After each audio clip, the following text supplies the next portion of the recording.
Hello friends, मैं जय किशन पांडे आपका अपने इस यूट्यूब चैनल पे बहुत बहुत स्वागत करता हूँ।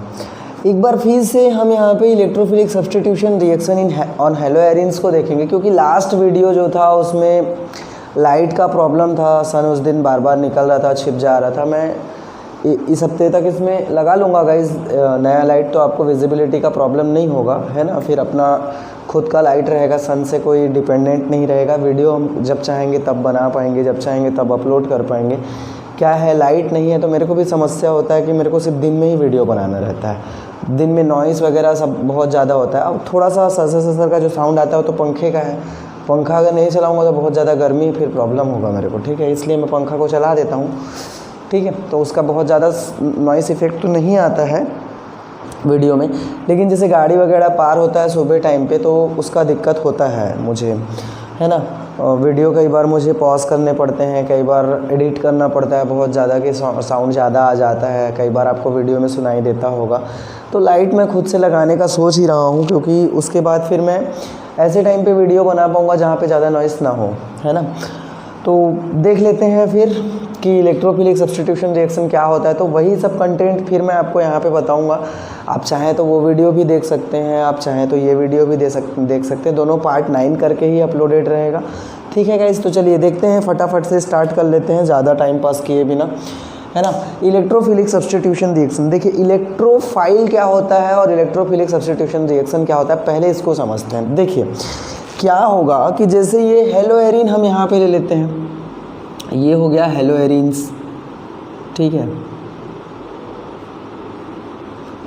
ये हो गया हेलोजन और उसके बाद ये बन गया हमारा हेलोएरिन, ठीक है।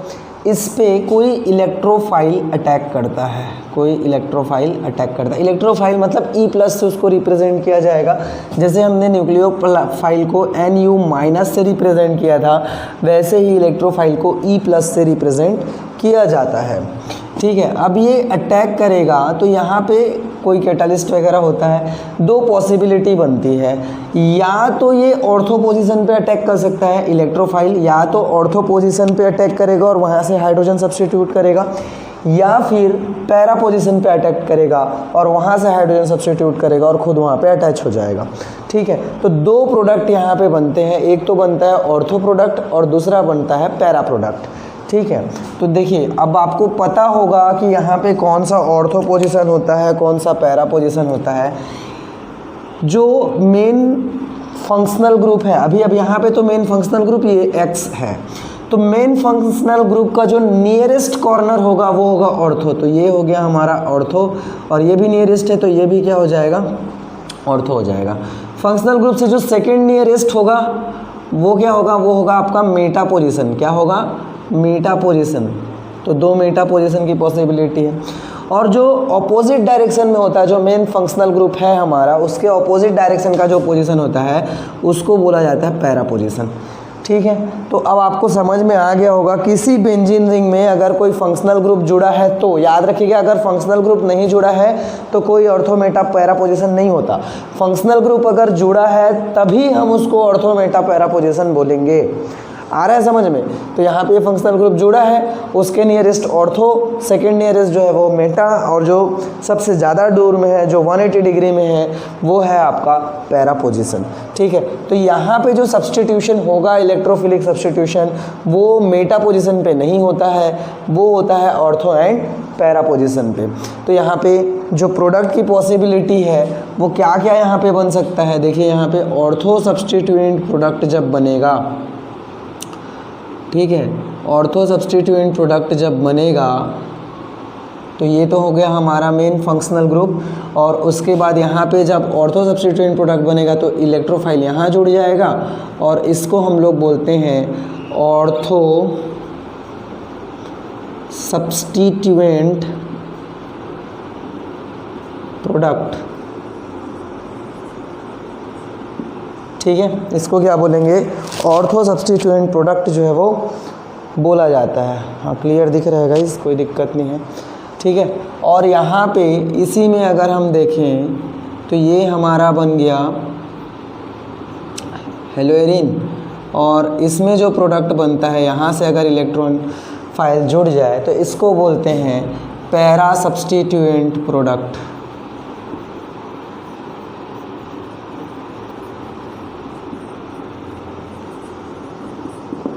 ठीक है, तो ये चीज़ आपको आई होप क्लियर हुआ होगा। ये है हमारा इलेक्ट्रोफिलिक सब्स्टिट्यूशन रिएक्शन। यहाँ पे बीच में कुछ कैटालिस्ट, कुछ कंडीशंस हो सकते हैं, तो इन चीज़ों को आपको ध्यान में रखना है। ये ओवरऑल रिएक्शन है कि इलेक्ट्रोफिलिक सब्स्टिट्यूशन रिएक्शन में क्या होता है। Ortho substituent and para substituent product यहाँ पे बनते हैं। अब यहाँ पे कौन मेजर होगा, कौन माइनर होगा, इसके लिए मैं आपको जब रिएक्शन करेंगे तो उस टाइम पे आपको बताऊंगा कि क्या कौन सा मेजर होगा और कौन सा माइनर होगा। अभी अब हम ये देखते हैं कि ये जो इलेक्ट्रोफाइल है ये ऑर्थो एंड पैरा पे ही क्यों अटैक कर रहा है। ठीक है, क्यों हमको ortho and para substituent product ही मिल रहा है, मेटा प्रोडक्ट क्यों नहीं मिल रहा है, इसके बारे में भी हमको थोड़ा सा समझना पड़ेगा, इसके बारे में भी हमको थोड़ा सा जानना पड़ेगा। तो इसमें आपको लिखना है कि electrophile attacks on the ortho and para position. ठीक है, यहाँ पे लिख लीजिए इलेक्ट्रोफाइल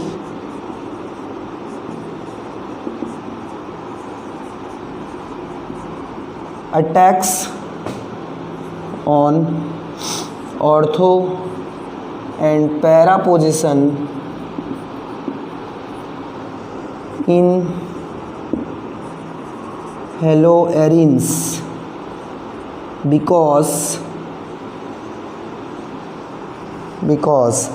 अब देखिए बिकॉज के बाद हमारे पास मैं आपको दो कंडीशन बताऊंगा।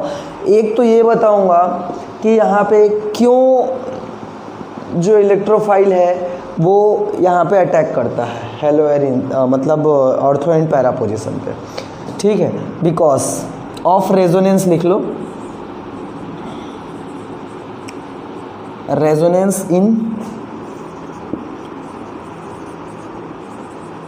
हेलोएरिन्स। ठीक है, ठीक है, अब इसमें समझिए, यहाँ पे मैं इसको पूरा लिख देता हूँ एक बार, फिर आपको समझाऊंगा, है ना। Due to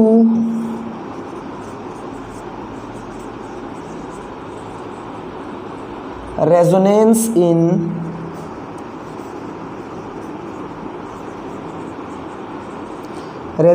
in haloarenes, due to resonance in haloarenes,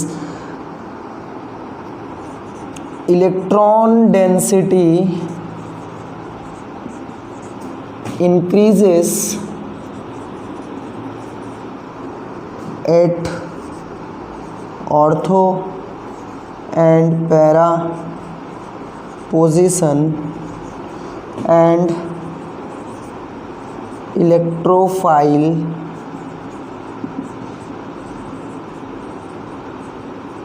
attacks on ortho and para position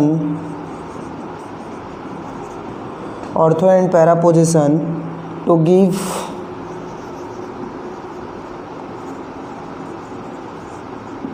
substitution reaction.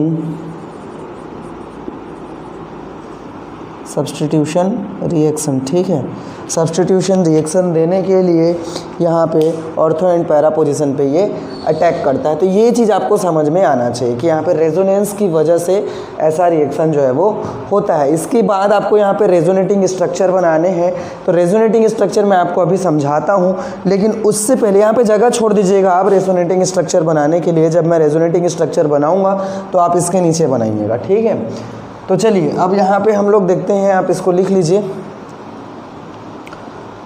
ठीक है, अब रेजोनेटिंग स्ट्रक्चर समझने से पहले हम समझते हैं कि इलेक्ट्रोफाइल क्या होता है। ठीक है, इसको अलग से लिखिएगा, इलेक्ट्रोफाइल क्या होते हैं, है ना, और क्यों ऑर्थो एंड पैरा पोजीशन पे वो अटैक करता है, इस चीज़ को भी हमको यहीं पे समझ में आ जाएगा। ठीक है, तो देखिए इलेक्ट्रोफाइल क्या होता है, पहले इसको मैं आपको बताता हूँ।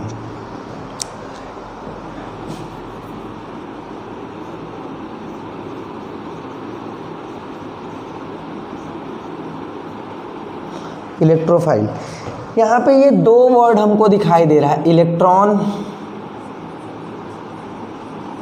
इलेक्ट्रॉन से लिया गया है इलेक्ट्रो, एंड फिलस से लिया गया फाइल। ठीक है, तो ये दो वर्ड, इलेक्ट्रॉन माने तो नेगेटिवली चार्ज पार्टिकल है और फिलस मतलब उसकी ओर अफेक्शनेट। तो ऐसा स्पीसीज जो इलेक्ट्रॉन की ओर अफेक्शनेट होता है, ऐसा स्पीसीज जो इलेक्ट्रॉन की ओर अफेक्शनेट होता है, इलेक्ट्रॉन की ओर अट्रैक्ट होता है, उसको हम लोग बोलते हैं इलेक्ट्रोफाइल।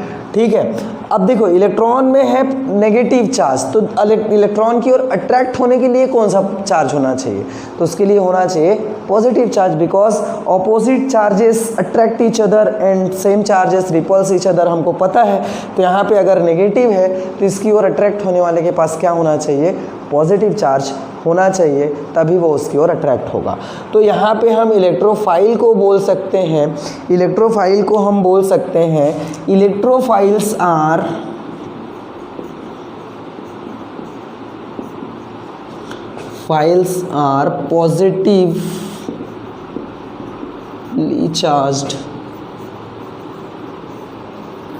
Positively charged species. ठीक है, electrophiles are positively charged species that attracted toward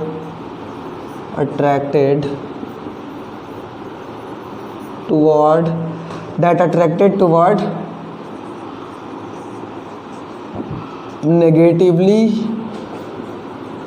charged species। ठीक है, that attracted toward negatively charged species. तो इसको आपको ध्यान में रखना है कि इलेक्ट्रोफाइल क्या होते हैं।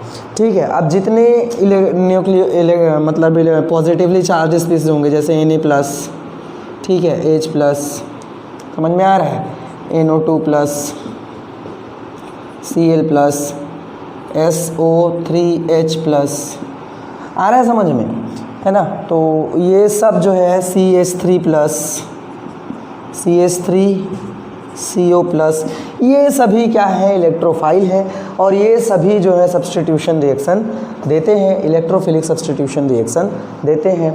अब देखिए ये नेगेटिवली चार्ज स्पीसीज की ओर अट्रैक्ट होंगे, तो बेंजीन में रेजोनेंस की वजह से, हेलोएरिन में रेजोनेंस की वजह से ऑर्थो एंड पैरा पोजीशन पे क्या हो जाता है, नेगेटिव चार्ज क्रिएट हो जाता है, और उसकी वजह से जो ये इलेक्ट्रोफाइल है वो उस पर अटैक करता है। चलिए देखते हैं अब रेजोनेंस इन हेलोएरिन्स के बारे में। तो ये तो आपको इलेक्ट्रोफाइल हो गया, आई होप आपको ये समझ में आया होगा, आप इसका स्क्रीनशॉट ले लीजिए। ठीक है, चलिए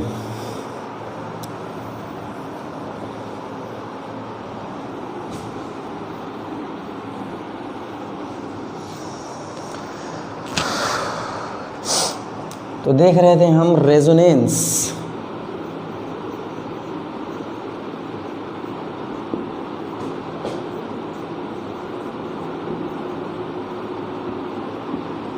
रेजोनेंस इन हेलोएरिन्स। ठीक है, देखिए क्या होगा, ये तो हमारा हो गया हेलोएरिन्स,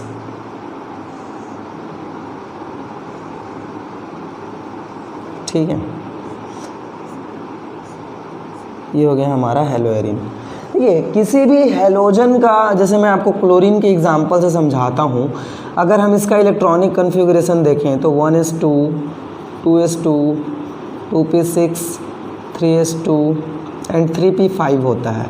3p5 कहने का मतलब क्या है कि इसके जो 3p है उसमें 5 इलेक्ट्रॉन है, तो 5 इलेक्ट्रॉन में 2 पेयर होगा तो 4 इलेक्ट्रॉन हो गए और एक अनपेयर्ड होगा। तो जो अनपेयर्ड इलेक्ट्रॉन है उससे तो ये सिग्मा बॉन्ड बना लिया, ठीक है, ये सिग्मा बॉन्ड है, याद रखना है आपको।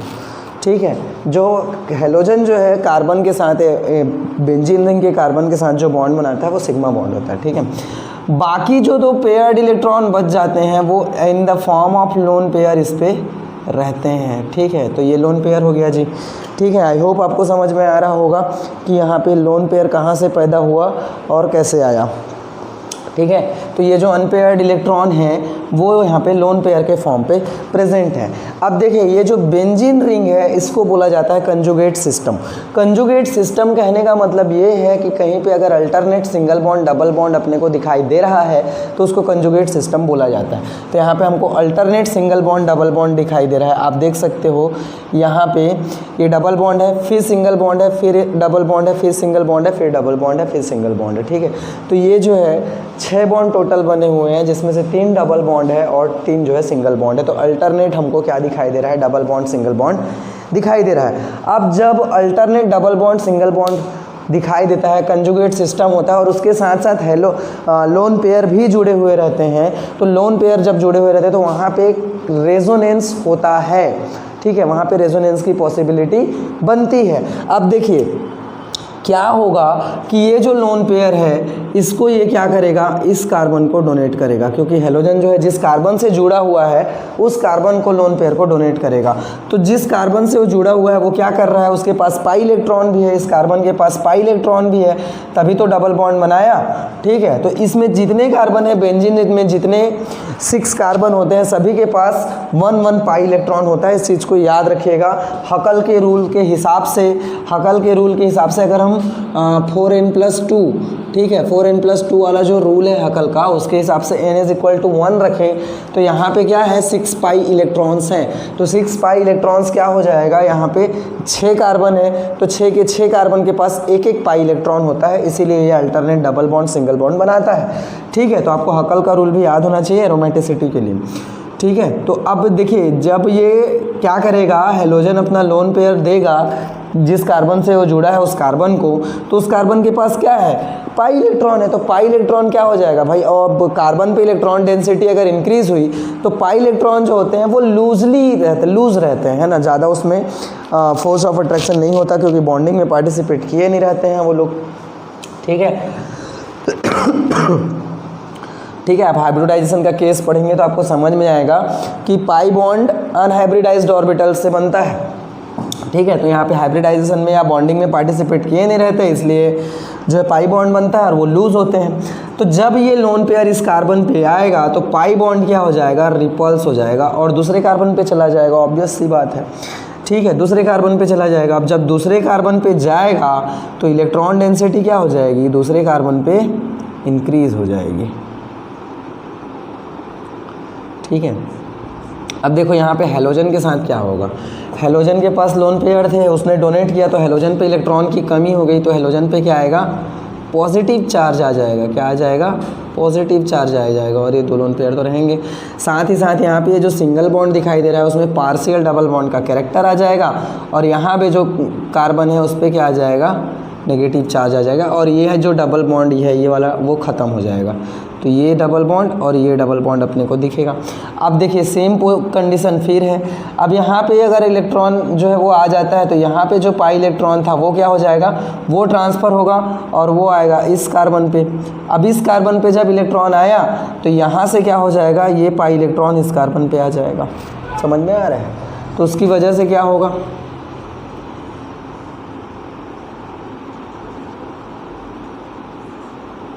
अब ये तो डबल बॉन्डेड ही रहेगा, इस पे तो कोई चेंजेस नहीं आएंगे जब तक इलेक्ट्रॉन यहाँ ना पहुँचे, ठीक है। इसको थोड़ा ठीक है, देखो अब ये डबल बॉन्ड ख़त्म हो गया तो यहाँ पे आ जाएगा ऐसा डबल बॉन्ड और ये हो जाएगा ऐसा डबल बॉन्ड और इस पे आएगा नेगेटिव चार्ज, ठीक है। अब ये फिर इधर ट्रांसफ़र होगा इस कार्बन पे तो ये इलेक्ट्रॉन फिर इधर ट्रांसफ़र, ठीक है। तो देख सकते हैं हम कि जो नेगेटिव चार्ज आ रहा है रेजोनेंस की वजह से, ठीक है, वो कहाँ पे आ रहा है, ऑर्थो एंड पैरा पोजीशन पे आ रहा है। आ गया समझ में, ठीक है, ऑर्थो एंड पैरा पोजीशन पे आ रहा है। अब ये जब इधर आएगा इस कार्बन के पास तो ये इलेक्ट्रॉन फिर इधर,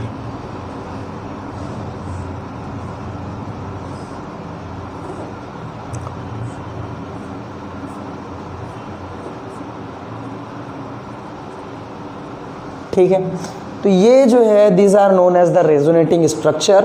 रेजोनेंस की वजह से कार्बन हेलोजन जो सिंगल बॉन्ड था उसमें पार्शियल डबल बॉन्ड कैरेक्टर आ जाता है, साथ ही साथ इलेक्ट्रॉन डेंसिटी जो है वो ortho position and and para position पे इंक्रीज होता है। तो अब देखिए यहाँ पे आपको समझ में आना चाहिए कि why electrophile attacks on the ortho and para position, because due to the resonance the electron density increases on the ortho and para position and electrophile is electron loving species and because of that nature of electrophile attacks on the ortho and para position। तो आपको ये चीज़ समझ में आना चाहिए।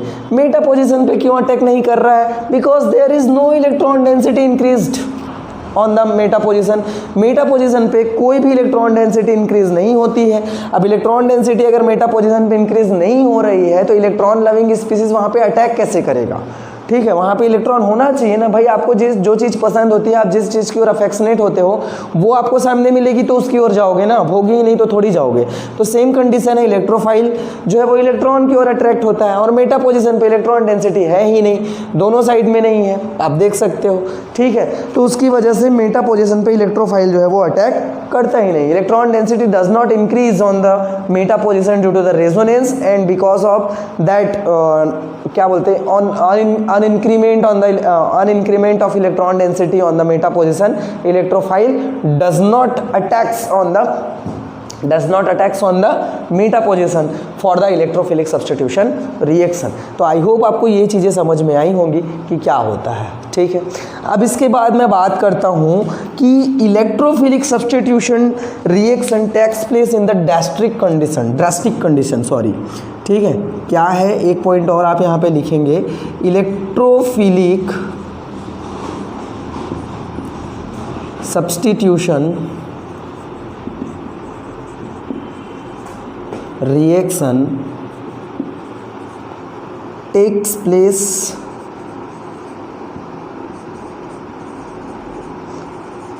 ए drastic condition.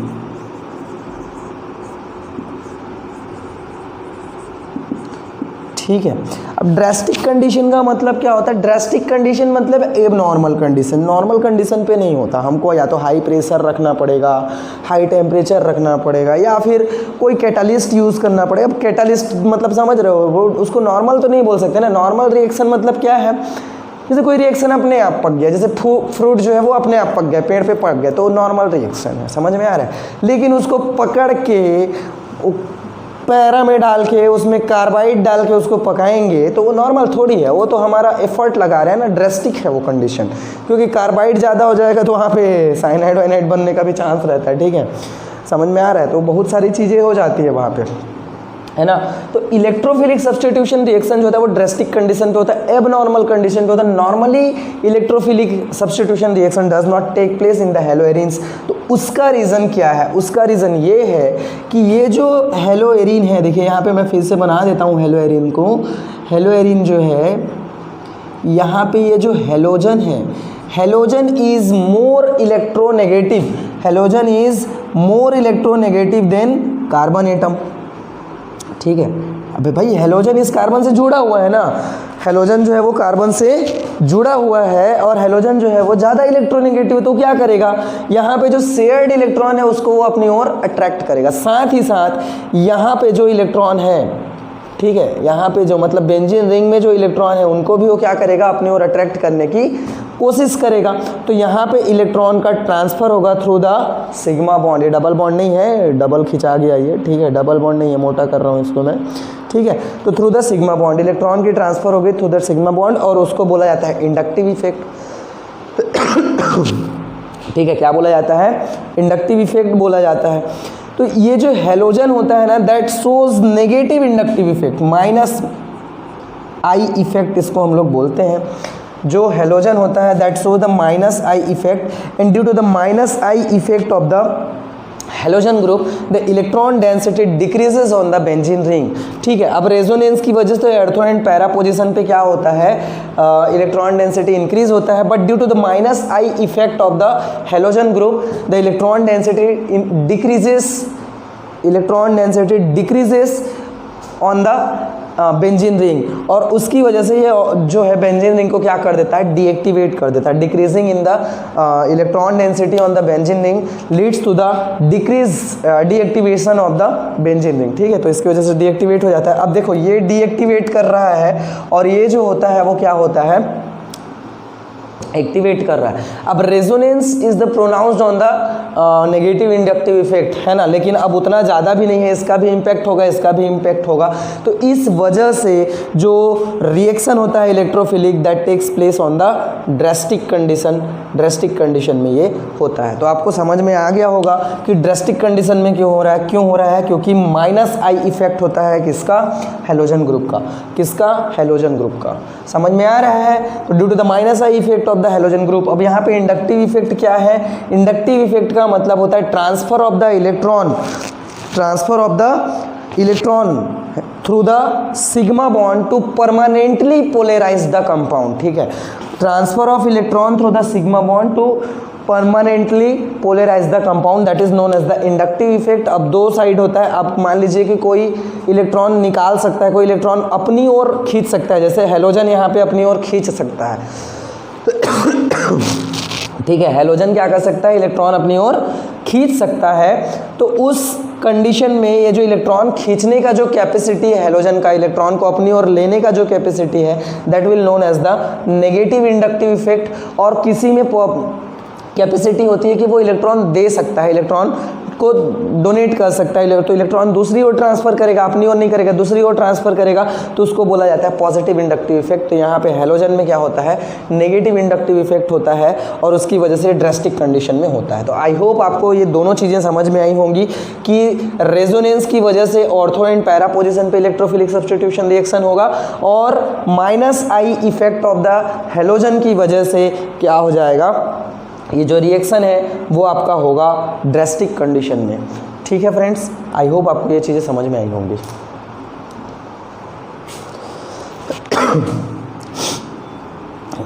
तो आप इसको ले लीजिए, स्क्रीनशॉट ले लीजिएगा, ठीक है, और लिख लीजिएगा अच्छे से। चलिए अब देखते हैं type of electrophilic substitution reaction की। इलेक्ट्रोफिलिक सब्स्टिट्यूशन रिएक्शन होता क्या है ना? तो मैं आपको साथ के साथ ये भी बताते चलूँगा उन रिएक्शंस में कि इलेक्ट्रोफाइल कहाँ से प्रोड्यूस हो रहा है। ठीक है, तो पहले इलेक्ट्रोफाइल का प्रोडक्शन बताऊँगा मैं आपको कि कैसे प्रोड्यूस होगा। ठीक है, उसके बाद फिर मैं आपको बताऊँगा वो रिएक्शन क्या है। तो सबसे पहला इलेक्ट्रोफिलिक सब्स्टिट्यूशन जो रिएक्शन है वो है हैलोजिनेशन। ठीक है, क्या है? हैलोजिनेशन। तो ये पहला इलेक्ट्रोफिलिक सब्स्टिट्यूशन रिएक्शन है। देखिए, हैलोजिनेशन का मतलब क्या है? Substitution bye halogen. Substitution bye halogen, अगर हैलोजिनेशन हम यहाँ पे बोल रहे हैं तो सब्स्टिट्यूशन बाय हैलोजन। ठीक है, देखिए एडिशन ऑफ हैलोजन भी होता है, एडिशन ऑफ हैलोजन भी को हम हैलोजिनेशन ही बोलते हैं। वो कोई दूसरा टर्म नहीं होता, लेकिन यहाँ पे जो हैलोजिनेशन है दैट इज़ जो इलेक्ट्रोफिलिक सब्स्टिट्यूशन रिएक्शन। देखिए यहाँ पे रिएक्शन कैसा होगा? यहाँ पे मान लीजिए मैं यहाँ पे लेता हूँ क्लोरोबेंजीन और इसका रिएक्शन कराता हूँ Cl2 से। ठीक है, in presence of anhydrous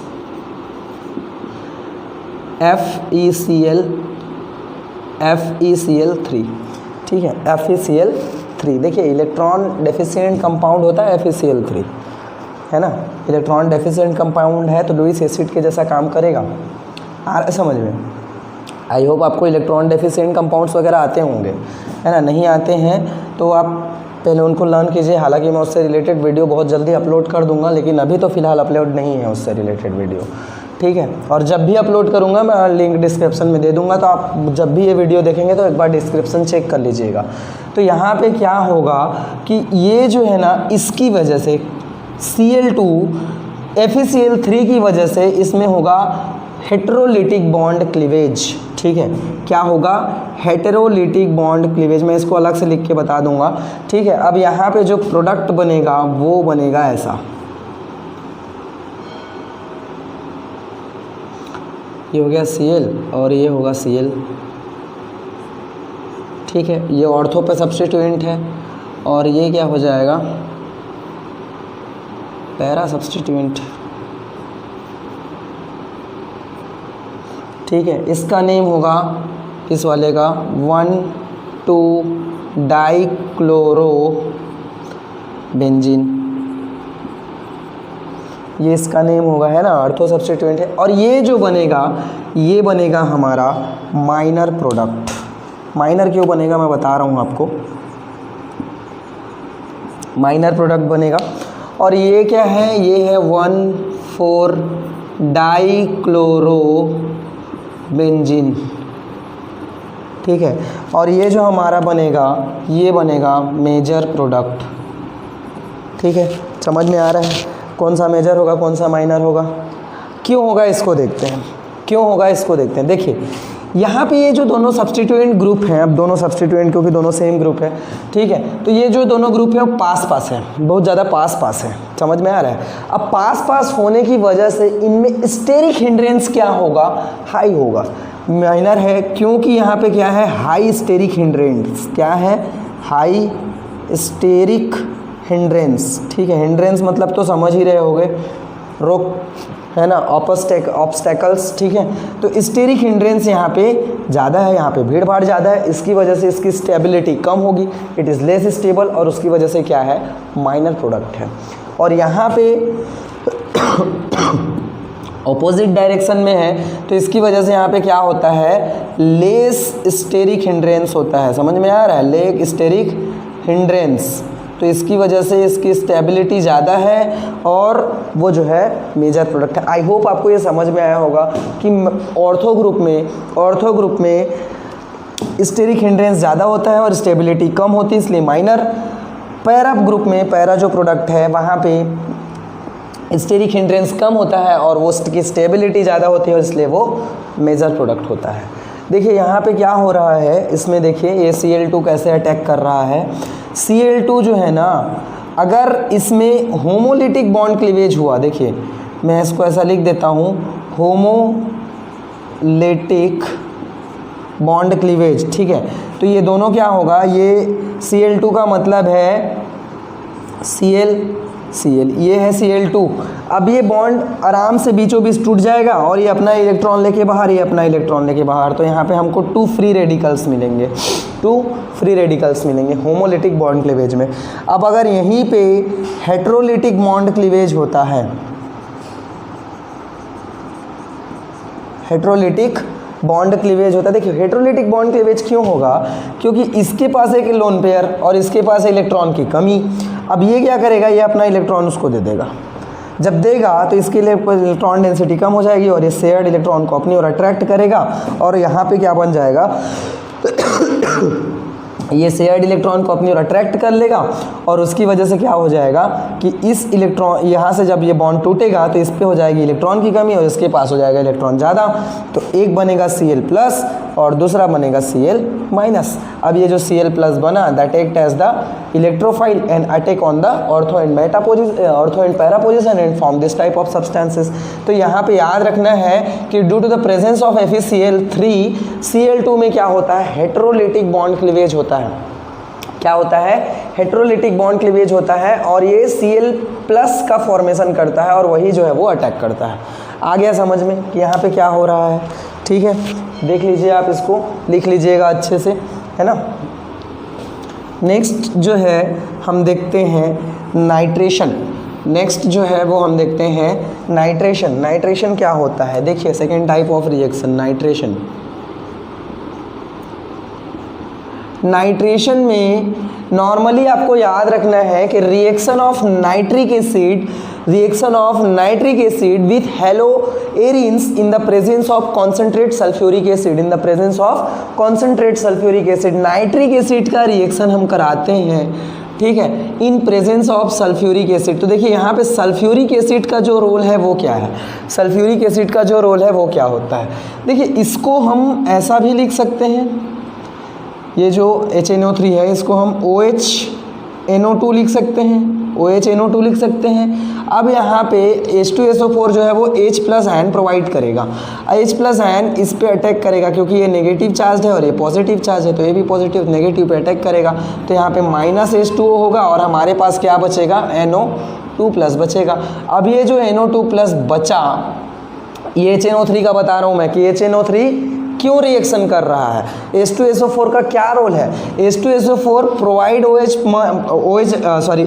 ion to produce NO2+ ion, to produce NO2+ ion. इस चीज़ को याद रखना है, कॉम्पिटिशन एग्जाम में पूछा जाता है कि what is the function of H2SO4, समझ में आ रहा है। तो H2SO4 provide H+ ion to produce NO2+ ion. अब ये NO2+ जो है वो क्या है, इलेक्ट्रोफाइल है और ये अटैक करेगा किस पे, ऑर्थो एंड मेटा पोजीशन पे।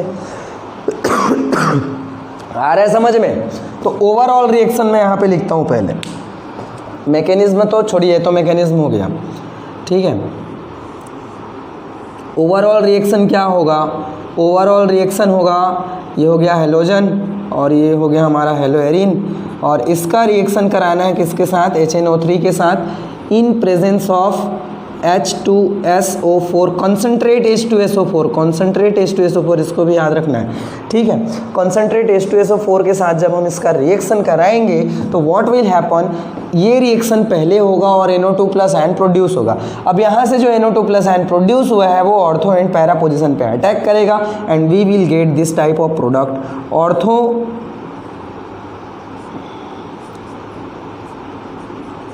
नाइट्रोक्लोरोबेंजीन एंड पैरा नाइट्रोक्लोरोबेंजीन, या फिर पैरा क्लोरो बोल सकते हो आप, ठीक है। तो ये क्या हो जाएगा,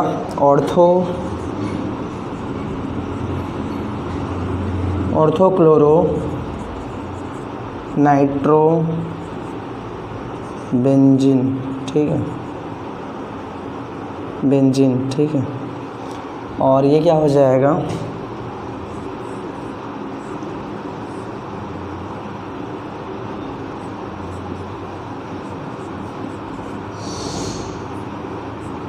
ऐसा, ठीक है। तो ये प्रोडक्ट यहाँ पे बनेंगे और ये जो है हमारा माइनर प्रोडक्ट बनेगा। माइनर क्यों बनेगा, क्योंकि स्टेरिक हिंड्रेंस ज़्यादा, और ये हमारा बनेगा मेजर प्रोडक्ट क्योंकि यहाँ पे स्टेरिक हिंड्रेंस कम है, ठीक है। तो ये चीज़ें आपको ध्यान में रखनी है, इनको आपको ध्यान में रखना है। ये रिएक्शन पहले होगा, ये पहले ये प्रोड्यूस होगा, तब तो जाके वो अटैक करेगा, लेकिन ओवरऑल रिएक्शन आपको लिखना ये है, बोर्ड में आपको ये लिखना है, ये नहीं समझाना है, ये आपको ध्यान में रखना है कंपटीशन एग्ज़ाम के लिए, है ना, कि नाइट्रेशन में होता क्या है।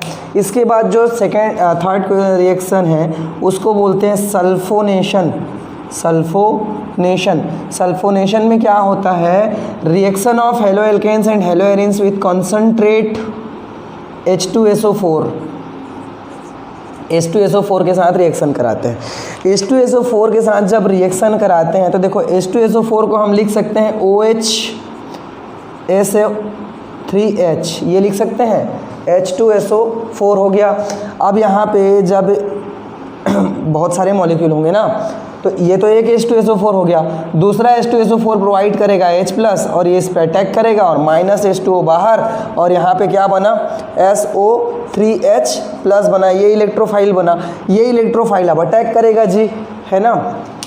देखिए क्या होगा, आपको करना क्या है, ये मैकेनिज्म का है, ठीक है। यहाँ पे H2SO4 SO3H+ बनाता है, H2SO4 क्या करता है, SO3H+ बनाता है, जो कि इलेक्ट्रोफाइल है। डायरेक्ट H2SO4 थोड़ी रिएक्शन करेगा, जैसे HNO3 डायरेक्ट थोड़ी करता है, वो H2SO4 के साथ रिएक्शन करके बनाता है, अरे यार शिट, वो H2SO4 के साथ रिएक्शन करके क्या बनाता है, NO2+ बनाता है। वैसे ही एक H2SO4 का मॉलिक्यूल दूसरे H2SO4 के मॉलिक्यूल के साथ जब गर्म करते हैं तो H2O बाहर निकलता है और SO3H बनाता है, ठीक है। तो ये हो गया हमारा हेलोएरिन और ये है हेलोजन। तो अब इसका रिएक्शन हमको कराना है किसके साथ, H2SO4, कॉन्सेंट्रेट H2SO4 के साथ हम इसका क्या करेंगे, रिएक्शन कराएंगे, कॉन्सेंट्रेट H2SO4, और इसको क्या करना है, हमको गर्म करना है। तो हमको यहाँ पे फिर ortho and para substituent product मिलेगा। तो ये हो गया X और यहाँ पे बनेगा SO3H, ये है हमारा ऑर्थोक्लोरोसल्फोनिक एसिड, ठीक है। ये क्या है, ऑर्थोक्लोरोसल्फोनिक एसिड, और उसके बाद दूसरा क्या बनेगा, यहाँ पे पैराक्लोरोसल्फोनिक एसिड यहाँ पे बनता है, मतलब क्लोरो नहीं है, मैं हेलो है ना, जैसे यहाँ पे मैं इसको Cl होगा, तो ये Cl ही ले लो, छोटे छोटे हेलोजन ले लिए हम इसको, SO3H, ठीक है। ये क्या है, ऑर्थो हेलो सल्फोनिक एसिड, ये है पैरा हेलो सल्फोनिक एसिड, या फिर 2 hello sulphonic acid, benzene sulphonic acid, ठीक है, and 4 hello benzene sulphonic acid इसका नेम होगा। तो आपको याद रखना है। अब ये जो ऑर्थो प्रोडक्ट होगा ये होगा आपका माइनर प्रोडक्ट, और जो पैरा प्रोडक्ट होगा वो होगा आपका मेजर प्रोडक्ट। बार बार आपको बता रहा हूँ क्यों होगा, क्योंकि यहाँ पे स्टेरिक हिंड्रेंस ज़्यादा है और यहाँ पे स्टेरिक हिंड्रेंस कम है, ठीक है, नाम याद रख लीजिएगा, ortho hello benzene sulphonic acid, para hello benzene sulphonic acid. IUPAC name ले लें तो 2 हेलो बेंजीन सल्फोनिक एसिड, यहाँ पे ले लें 4 हेलो बेंजीन सल्फोनिक एसिड। ठीक है, नाम आपको याद रखना है। तो ये तो हो गया सल्फोनेशन के बारे में। ठीक है, आई होप आपको ये समझ में आया होगा।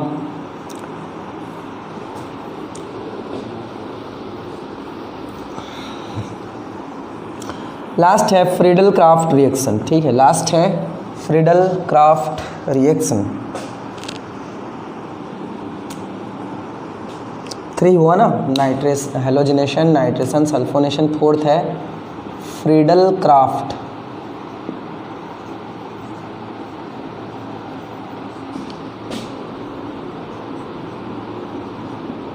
अब ये जो फ्रीडल क्राफ्ट है ना 2 टाइप का होता है। एक होता है alkylation,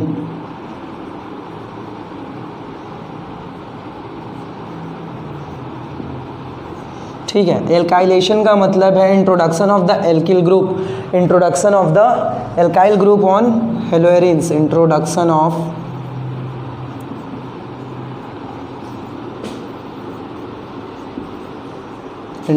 of alkyl group on haloarenes. ठीक है, हेलोएरिन्स पे क्या करना, एल्काइल ग्रुप का इंट्रोडक्शन करना। ठीक है, तो इसके लिए क्या करना है, बेंजीन जो हेलोएरिन्स है आपका, उसको रिएक्शन कराना है हेलो एल्केन के साथ। हेलोएरिन्स react with halo alkane in presence of anhydrous AlCl3, anhydrous AlCl3 to produce ऑर्थोक्लोरोटोलुइन, है ना, ये हो गया अर्थो हेलो ले लो, क्लोरो का है अर्थो हेलो टोलुइन, ठीक है, एंड पैरा हेलो टोलुइन। ठीक है, पैरा हेलो टोलुइन। ठीक है, ठीक है, ortho hello toluene and para hello toluene का यहाँ पे फॉर्मेशन होता है। अब सेम कंडीशन है, यहाँ पे क्या होगा, माइनर होगा और ये क्या होगा, मेजर होगा जी। देखो ये भी इलेक्ट्रॉन डेफिशिएंट कंपाउंड है और उसकी वजह से यहाँ पे CH3+ का प्रोडक्शन होता है। जब ये डिसोसिएट होता है ना तो ये बनता है CH3+ और Cl-, तो ये बंदा क्या करेगा, अब अटैक करेगा, तो ये बन रहा है। ठीक है, आई होप आपको ये समझ में आया होगा कि यहाँ पे कार्बोकेटाइन बन रहा है और वो अटैक कर रहा है। ठीक है, इसके बाद है नेक्स्ट जो फ्रीडल क्राफ्ट में है उसको बोला जाता है एसाइलेशन। इसका मतलब है इंट्रोडक्शन ऑफ एसेटिल ग्रुप। ठीक है, introduction of acetyl group on haloarenes. ठीक है, हेलोएरिन्स पे एसेटिल ग्रुप का रिएक्शन। तो इसमें क्या किया इंट्रोडक्शन, तो इसमें क्या होता है, जो हेलोएरिन्स हैं उसका रिएक्शन कराया जाता है। आप रिएक्शंस को भी याद रखेंगे, है ना। एल्काइलेशन कब होगा, alkylation हेलोएरिन्स reacted with halo alkane in presence of anhydrous aluminium chloride. और यहाँ पे क्या होगा, हेलोएरिन रिएक्ट विथ एसिटिल या फिर एसिड क्लोराइड बोल सकते हैं अपन, हो गया CH3। देख लो यहाँ पे CH3C+O Cl, एसिड क्लोराइड इसको बोलते हैं, react with acid chloride in presence of anhydrous AlCl3। अब ये जो बंदा है ये जब डिसोसिएट होगा तो इट विल प्रोड्यूस CH3C+O और ये हो जाएगा प्लस और Cl-। ठीक है, तो कार्बन पे है पॉजिटिव चार्ज ये वाला, ठीक है, C+O और C+ बनेगा यहाँ पे। ठीक है, एसिड केटायन यहाँ पे बनता है और Cl- जो है वो बाहर हो जाता है। तो अब ये एसिड केटायन इसके ऑर्थो एंड पैरा पोजीशन पे अटैक करेगा, ऑर्थो एंड पैरा पोजीशन पे। तो क्या बनेगा, ये पॉजिटिव चार्ज से जुड़ेगा। ठीक है, ये कार्बन इस रिंग से जुड़ेगा, है ना, क्योंकि इलेक्ट्रोफिलिक पॉइंट कौन सा है, तो जो C+ जो दिखाई दे रहा है वो इलेक्ट्रोफिलिक पॉइंट है ना। तो ये हो गया हमारा हेलोजन ग्रुप। ने यहाँ पे हेलोजन लिया हुआ है, ये हो गया हेलोजन ग्रुप। और देखो यहाँ पे क्या होगा, C ये वाला कार्बन जुड़ेगा तो C प्लस जो है वो, तो CO और ये हो गया CH3। ऑर्थो हेलो बेंजोफिनोन इसका नेम होगा, ठीक है। ऑर्थो हेलो बेंजोफिनोन, नाम याद रखिएगा, ऑर्थो हेलो बेंजोफिनोन, ठीक है। क्या होगा, ऑर्थो हेलो बेंजोफिनोन इसका नेम होगा, और ये होगा हमारा माइनर प्रोडक्ट, ठीक है। इसके अलावा यहाँ पे और कौन सा प्रोडक्ट बनेगा, इसके अलावा और यहाँ पे बनेगा आपका ये हो गया हेलोएरिन, हेलोजन, और यहाँ पे क्या बनेगा C डबल बॉन्ड O और ये बनेगा CH3, ठीक है। Para halo benzophenone, para halo benzophenone, और ये क्या बनेगा, ये हमारा बनेगा मेजर प्रोडक्ट बनेगा, स्टेरिक हिंड्रेंसी रीजन है, ठीक है। तो आई होप आपको ये चीज़ें समझ में आई होंगी। दिख रहा है, ओ तेरी ये नहीं दिख रहा है, एक मिनट इसको इरेज करता हूँ, ये नहीं दिख रहा है ना, इसको मिटा देते हैं, यहाँ बना देता हूँ। इसके साथ साथ ये तो माइनर प्रोडक्ट है, अर्थो है ना, पैरा प्रोडक्ट भी बनेगा, यहाँ पे पैरा प्रोडक्ट भी बनेगा। तो यहाँ पे ये हो गया हेलोजन और ये हो गया C डबल बॉन्ड O और ये हो गया CH3, ठीक है, ये बनेगा। तो इसको बोलेंगे पैरा हेलो एसिटोफिनोन, ठीक है।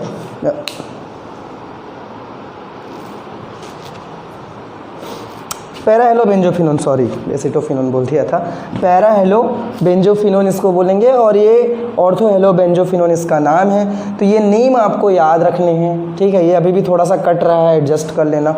ये COCH3 ग्रुप जो है वो पैरा पोजीशन पे आ जाएगा। चलो ऊपर ही बना देता हूँ यार, यही बना देता हूँ, ये हो गया X, कट जा रहा है नीचे की वजह से, C डबल बॉन्ड O और ये हो जाएगा CH3, ठीक है। तो ये हो गया आपका, ये दोनों प्रोडक्ट बनेंगे, ये बनेगा और यहाँ पे ये प्रोडक्ट बनेगा ऐसा, ठीक है। ये दोनों प्रोडक्ट बनेंगे। तो ये ऑर्थो प्रोडक्ट है, पैरा प्रोडक्ट है ना। और नीचे कट जा रहा है, जगह कम है इसलिए यहाँ पे लिखा हूँ, इसको आप देख लीजिएगा, ठीक है। तो ये ऑर्थो हेलो बेंजोफिनोन और पैरा हेलो बेंजोफिनोन, तो it will be major product and it will be minor product. तो रीज़न है वही, स्टेरिक हिंड्रेंस यहाँ पे ज़्यादा, यहाँ पे कम है, ठीक है। तो आई होप आपको ये जो कंटेंट है, जो वीडियो है, समझ में आया होगा। वीडियो जो है आपको पसंद आया होगा, आप मुझे कमेंट करके बताइएगा। लास्ट का जो वीडियो इसी टॉपिक का बना हुआ था, कंटेंट लगभग सेम है, 1-2 पॉइंट जो है वो कम ज़्यादा होता है, ठीक है। तो बाकी कंटेंट सेम है ना।